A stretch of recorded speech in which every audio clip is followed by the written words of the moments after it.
Së fundmi, verët shqiptare, arritëm të shkojmë në një ndër autoritetet më të larta në Francë, është revista më e vjetër në botë, La Revue de Vin de France, më falni për frëngjishtën se nuk e flas, po, dhe vera jonë, për shembull, UK mori 96 pikë në 100. Kjo u bë fal një enologu shqiptar, Sergio Përlashi, që edhe ta falenderoj me këtë rast, sepse është shumë e vështirë që të kesh akses te ajo revistë.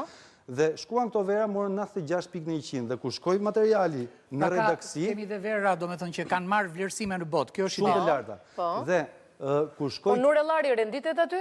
Është verë shumë e mirë, edhe Nurellari. Po, shumë e mirë. Atëherë kur shkoi ky vlerësim në redaksi... Edhe Lola ka bërë një verë shumë të mirë Krojen tani.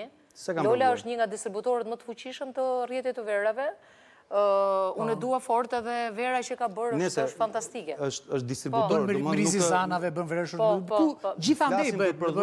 Në për Shqipëri bëjnë shumë verë të mirë. Ka, sepse klima e Shqipërisë është shumë e favorshme. Po, i fusin në i gjë verës, jam shumë kurioztar. Çfarë i fusin verës ata italianët? Shqiptarët kanë ndërhyrje minimale. Italianët kanë arritur në konceptin vino a misura quhet. Domethënë si më qenë duket bë vino a misura është verë sartorie. Ta bëj si ta duash ti.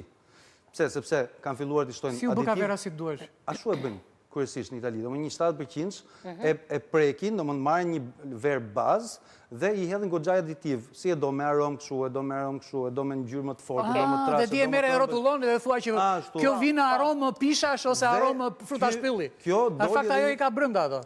Sepse janë të gjithë aditiv. Të aditivet janë kimikate dhe nuk është asgjë, s'ka asgjë pozitive nga aditivet. Po kjo që nga e rrezikshme.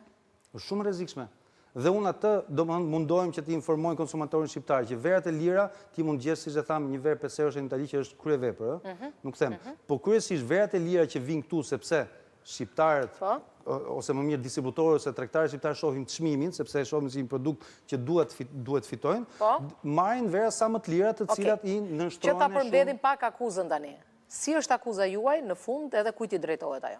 Akuza i drejtohet konsumatorit vendas dhe që nuk konsumon shqip, dhe ideja është në qoftë se ne do konsumojmë shqip, atëherë do ndihmojmë jo vetëm varietetet autoktone shqiptare që mos humbin vlerat e Shqipërisë dhe shumë vlera tjera, por do t'i japim një ndihmë të madhe temi sektorit në përgjithësi dhe produktit tonë që është shumë cilësor. Mos ke ndonjë konflikt interesi ti, Flor? Jo, fare absolutisht. Pra, mos mbron verën tënde në raport me verat e tjera. Flori drejton edhe shoqatën e...